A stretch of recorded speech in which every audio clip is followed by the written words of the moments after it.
Social media पर इसी लड्डू की नीलामी की कहानी सुनाई जा रही है।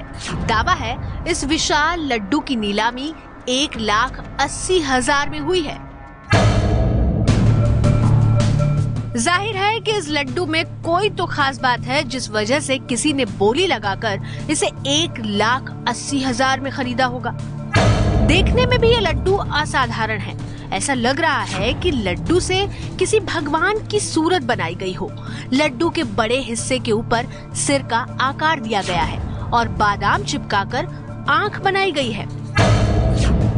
काजू से नाक और कान बनाए गए हैं। फूलों के बीच रखे इस लड्डू के होंठ भी हैं और साथ ही मखाने की माला पहनाई गई है। दुकानों में बिकने वाले लड्डू से बिल्कुल अलग दिखने वाले लड्डू की चर्चा की वजह है इसकी नीलामी। लेकिन लड्डू की नीलामी हुई क्यों?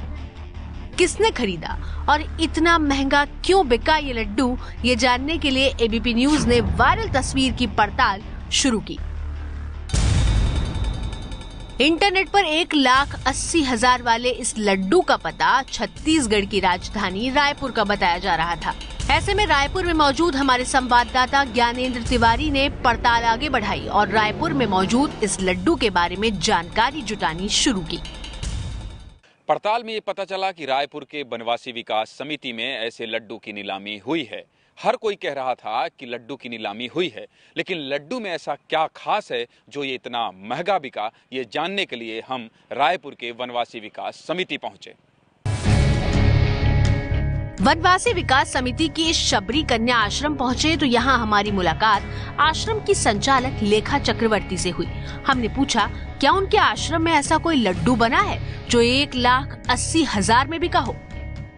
संक्रांति का जो फंक्शन होता है, हम लोग 14 तारीख संक्रांति होती है, उस दिन न करके हम लोग उसके नेक्स्ट संडे ऐसे करते हैं। वार्षिक उत्सव जैसा रहता है, तो सभी लड़की हम लोग इसमें बच्चे लोग भाग लेते हैं। कुबेर जी बिल्कुल लड्डू के बनते हैं और उसकी बोली लगाई जाती है। फिर उसको प्रसाद के रूप में हम लोग सबको बांटते हैं। उस पैसे ये वनवासी विकास समिति के मकर संक्रांति उत्सव की तस्वीरें हैं, जिसमें आश्रम की बच्चियां हिस्सा बनती हैं और लड्डू से कुबेर भगवान बनाती हैं। इसके बाद लड्डू की बोली लगाई जाती है। अब सवाल ये है कि भला आधे किलो लड्डू के लिए 1,80,000 की बोली किसने लगाई? पता चला इस लड्डू की अंतिम बोली नगर निगम स्वच्छता अभियान के ब्रांड एम्बेसडर अमर बंसल ने लगाई।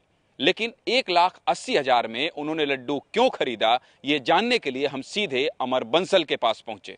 पिछले बार तो और 2.25 लाख 2.5 लाख तक गया था, अब की बार 1,80 में यह खत्म हुआ। ये 1,80,000 एक जन का नहीं है, ये पूरा वहाँ का लोगों का जितना भी उसमें सहभागिता है उसका रकम है। बनवासी कल्याण आश्रम के उसमें जो बच्चों के और लालन पालन पे, उनकी पढ़ाई पे, उस पे खर्च होता है। यानी लड्डू की नीलामी की रकम आश्रम में रहने वाली 60 बच्चियों की पढ़ाई और खाने पीने की व्यवस्था के लिए खर्च होती है। लेकिन यहाँ एक ट्विस्ट और है, वो ये कि 1,80,000 रुपए अमर बंसल ने अकेले नहीं दिए। शुरुआत से लेकर अंत तक जिसने जितने की बोली लगाई उसने उतने रुपए दिए। ऐसे में अंतिम बोली लगाने वाले अमर बंसल को सिर्फ 9,000 रुपए देने पड़े। इसलिए किसी के ऊपर बोझ भी नहीं पड़ता और नीलामी के पैसे से आश्रम में रहने वाली इन बच्चियों की आर्थिक सहायता भी हो जाती है। इसलिए हमारी पड़ताल में 1,80,000 रुपए में लड्डू की नीलामी का दावा सच साबित हुआ है।